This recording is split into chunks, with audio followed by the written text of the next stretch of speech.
Урматтуу министрдин орун басары. Тендердин суммасы канча жалпы? Тендер негизи проект өзү проекттин сметный документация боюнча 115 миллион болгон. Утуп алган основной контракт жанагы 45 километрге 70 миллион болгон да. 70 миллион. Демек 1 километр жолдун баасы канча болот? Отурчу менен 1,5 миллион. 1,5 миллиондон болот. Андан өкө жогору.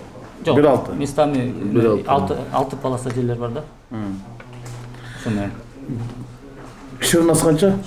Ширинасы ошо 4 полоса жерлерде 23 метр общий ширинасы. 6 полосаныкы 30 метр. 20 канча дейсиз? 23. Ал обочина могут асфальт. 12 болот. Жок, асфальт айтыңыз. Асфальт парапеттен башкасын. 3,5 метрден 14-15 метр. 15 метр. Сиз өзүңүз кесүүңүз боюнча жолчусузбу? Ооба. Кийин бүттүңүз кыргызстан. Кийин бүттүм. Башындачы? Башында автоматизация производства. Инженерсизби? Инженер. Жолчу эмессиз болду. Инженер электромеханик. Электромеханик. Урматтуу өкмөттүн өкүлү. Биздин транспорт министрлигинин башында Швейник, Шведа, тигүүчү. Орун басары электромеханик. Бишкек ошто зоотехник. Ушундай болобу кадр саясат? Өкмөт башчыга жеткизип барыңыз. Өткөндөрү башка эле. Азыр бул башка. Улам бири келип отчет берет. Эч кимис билбейт. Бирок булардын баардыгы билет. Эми дагы сизге туз суроо. Бул жол менен балыкчы кордун жолунун айырмасы кандай? Бул жолдо категориясы 1Б, балыкчы кордунуку 2 категория. Айырмасын айтып кой, бугун менен бугун. Бул 1 категория жол, тиги 2 категория жол. Балыкчы кордунда 2 категория. Айырмасы эмне айырмасы бар? Баасы боюнчачы? Баасы боюнча дагы айырмасы бар. Буякта тротуарлар бар да. Бишкек Карабалтыда. 1 километр 1 миллион 600 миң доллар болот. Тияктыкы канча болот? Тияктыкы орточо эсеппенен 1 миллион доллардан. Жетпейт. Кичине жетпейт. Сиз кантип билбейсиз? Сиз ошол тендердин башында отурбадыңызбы? Ооба. Тендердин башында отуруп сизден бир күн жылдырып коем деп 900. Малабаев менен Сариев отставкага ошондон кетти да, туурабы? 960 миң. Тендерни жана скрытияны 21-ден 22-сине жылдырып коем деп, ошол жерден Минтрастын күнөсү бар деп, эки ортодо Темир Аргенбаевич менен Арген Малабаев кеткен кызматтан, туурабы? Бул эми тарыхта. Биз баарын билебиз да.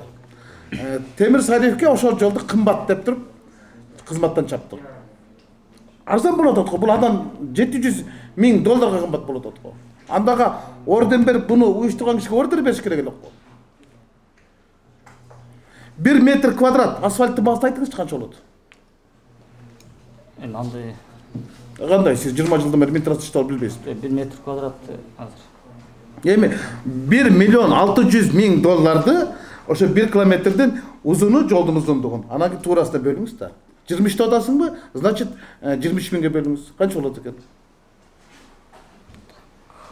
80 доллар. 80 доллар. 80 доллар канча сом болот? 7 миң сомдой болот, туурабы? Эми эсептегичи, мына 1 метр квадрат жердин баасы 7 миң сом болот. Маселен Кытайда анча барбайт. 1 тонна асфальт ашып келсе 3 миң сом тегерегинде. 3 миң сом тегерегинде. 1 тонна асфальт 7-8 метр квадратка жетет. Анан бул жол эң кымбат жол. Эң кымбат жол. Силер бул жаңы жол эмес, бул эски жол. Мына азыр айтып атасыңар. ПСДС жөнүндөчү. Проект сметный документацияны испанский компания бүтүргөн, туурабы? Ардем Минтрасттын шалакылы бар. А эмне үчүн алар акчаны алды дагы зыйт койду. Азыр турецкий компания келди, туурабы? Жоопкерчилик жок болуп атпайбы? А бул акчанын 65% кредит эл төлөйт. 20 миллионду өкмөттүкү сопутствующий, туурабы? 35 грант. Туура айтып атамбы? Туура. Мынакей. А Минтраст эмне үчүн ушундай ПСДга макул болуп калган?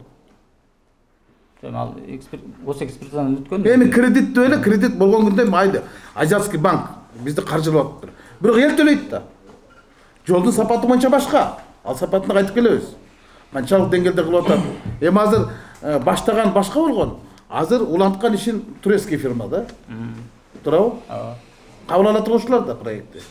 Жанар тиги испанский компания өздөрүнө тиешелүү участокторду объемду кабыл алдыбы? Мисалы сиз айтып атпайсызбы 70% иш бүттү деп. Ошолорду кабыл алдыбы? Кабыл алган аны. Акты. Кабыл алган. Андан кийин темел суу уланып кетти да. Бирок бул жерде эми силер муну айтып атпайсыңарбы? Бишкек Карабалта жолу депчи. Бул Бишкек Карабалта жолу башталганда тендерге чыкканда чатак болгон, туурабы? Эң биринчи тендерге чыкканда. Кийин 60 километрди силер 45 километр кылдырып бөлдүңөр дагы акчасын кайта көбөйтүп койдуңар. Это чистый шофер да. Чистый шофер болгон. Силер Бишкек Карабалта деп элди алдап атасыңар. Карабалтадан башталбайт бул. Новониколаевкадан башталат. Бишкекке жетпейт. Ортодо Воен Антоновка менен болуп 2 ай бар. 19 километр Бишкекке жетпей калды. Силер Позгаевден ары эле топпайсыңар. Ана Бишкек Карабалта жолу, бул Бишкек Карабалта жолу эмес да бул. Бул Гавриловка, Новониколаевка жолу. Садоводиевден өттү. Да, жетпейт. Анан эң кымбат жол. Эң кымбат жол. Мөөнөттө канчага кечигип атасыңар? мөөнөттүн азыр график менен эле баратабыз. Кандай график менен баратасыңар? Каякта график менен баратасыңар? Быйыл Сиз өзүңүз графикти билесизби? Кайсы башталган мөөнөт? Суроо болсо Сиз өзүңүздүн мөөнөт менен эсептеңиз, биздин мөөнөт менен эсептеңиз. Жолдун мөөнөтү менен. Элдин. 2017 башталган. 3 жылдык эле долбоор болчу да, туурабы? 20 жыл бүтүш керек беле? 20 жыл бүтүш керек. пересмотрный график боюнча быйыл бүтөт да. Кандай кылып узарттыңар? Азия өнүктүрүү банкы менен макулдугу менен узартылган. эмне себеп? Министерствонун шалакылыгынан. Биринчи Ковид. анан климатические условия. Жок, ковид деп силер жөн эле буну шылтоо кылып атасыңар да. Ковид болгондо былтыр иштебедиңерби? Бул мына ушул жерден өтөсүз. Мына аким турат. Мына жерлердин бардыгы эле барып келип жүргөн. Мына Тынчтык Кыдырбаевич өзү суу самыр канча жол бар. Мен талас канча жол бар билебиз. Көрүп атасыз, иштеп аткансыңар. Бирок ковидти шылтоо кылып туруп, ошонун графикти узартып алдыңар. Персоналды убагында алып келе алган жок. Бул жергечи толук койдон былтыр өзүңүздөр байкадыңыз. Эми биз Минтранс былтыр жумушту токтотпогула. Бизде чрезвычайный ситуация болгон участоктарда жумуш аткарганга уруксат бар деп бүт долбоорлорго ошондой эме иштесин деп эметкенбиз да. Бирок бул жерден ковидтин таасири бул персоналды убагында алып келе албай, границалар жабылып, материалдарды убагында алып келе албай, ошонун баарын эсепке алып, узартуу мөөнөтүн такталган. Канча узарттыңар? Биринчи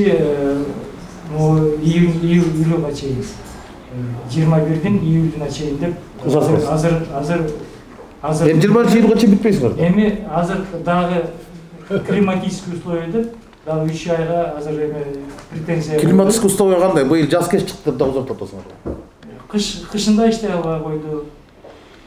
Ноябрдан баштап февралдын аягына чейин иштей албай койду. Эми ким күнөөлүү? Анан күн Аба ырайы күнөөлүү болушунда? аба ырайы. Эми ошо аба ырайы күнөөлүү деп туруп, аба ырайында сатып көрөйүк дейбиз. Ал эми контрактта ошондой болсо. Жок, эми эл жабыр тартып атат. Назыр көрдүңөрбү канча метр жеттик? Эл Коммуникацияны күнү күчтө тотпой. Дагы бүгүн жакшы депутаттар келет деп жол жөнүндө отурганда калса. Өзүнүн эмеси бар конституциянын. Кышка күндөр эл кыйналып атпайбы? Кече мына интернеттен жөнөттү материалдарды. Элди кыйнап атпайсыңбы? Элди эзип атпайсыңбы? Элди кыйнап, силер акчасын, салыгын төлөтүп атасыңар. Бул кредит, эл төлөйт. Анан эл кыйналып атат. Тегерек жанагы жашылдандыруу боюнча канча каралды эле проекти? Көчөт отургузду жашылдандыруу боюнча. Тыйылган, тыйылган даракта эки даракты өстүрүп 100%. Жок, анда 2 миллион бош келди. Проекти канча каралды эле? Проекттин өзүндө мен азыр айта албайм, аны экологдор. Жок, мен билем, жакшы. Аябай чоң акча каралган болчу. Бирок канча дарак отургуздуңар ошо кыйылган дарактардын ордуна? Азыр отургузулду, башталды.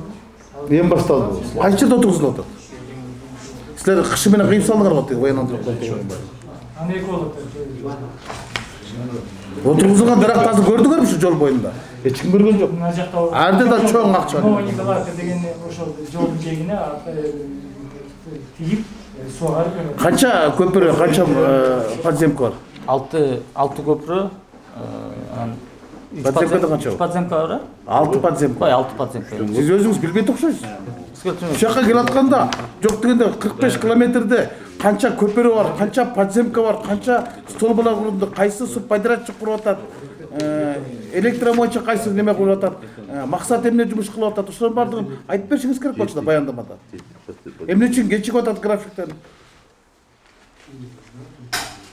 Сиз көзөмөлдөшүңүз керек да. Мына Минтранста көзөмөлдүн жоктугунан ушундай болот да. Эң чоң карап турушу. Мына быйыл Минтранска силерге акча бөлүнгөн жок. Жарытылып турабы? Капиталование жок почти. Жолдун баары өлдү. Эмдиги жылы будан да жаман болот. Сталинград 43 болот. Адан да жаман болот. А силер кандай ушу мындай кризистик программа барбы Минтранста кандай? Өкмөткө сунуш берип атасыңарбы? Кайсы жолдорду кантип аман сактап калыш үчүн? Мына өтмөктүн жолун көрдүңүз өткөндө. Азыр мен иштегениме 15 күн болду, 10 күн Баткенде жүрдүм да. Жок, 15 күн эмес, сиз 15 жылдан ашып ушактасыз. 20 жыл. Сиз реформаны ушалтыктасыз. Сиз балыкчы орунду жолунда баштагансыз. Сиз реформа, мына плуаттардын бардыгын сиздин реформаңыз болчу. Плуаттардын бардыгын жоюп туруп, анан кийин деваларды калтырып, духурный бюджет кылабыз деген да. Ал бир эле нерсе болчу. Ал тиги бир кишинин кайлагасын кызматтан алыш үчүн эле ошондо реформага ашкан болчу. Ала албай. Аны азыр алып келип кайта чоңойтуп койду. Ал менин сунуш эмес болчу. Биз барыбыз билебиз да, ал реформанын этеги эмне менен бүткөнүн. Азыр Таласта ким жооп берет жолго? Жумуш, ДЭУ начальниги жумуштан кетти, аяктан көп кемчиликтери бар экен азыр. Жок, плуат жок болуп калбадыбы? Таласта плуат жок болду. Областтык жок да экен. Телефондан чыгып алганчы ким? Министрдин телефону.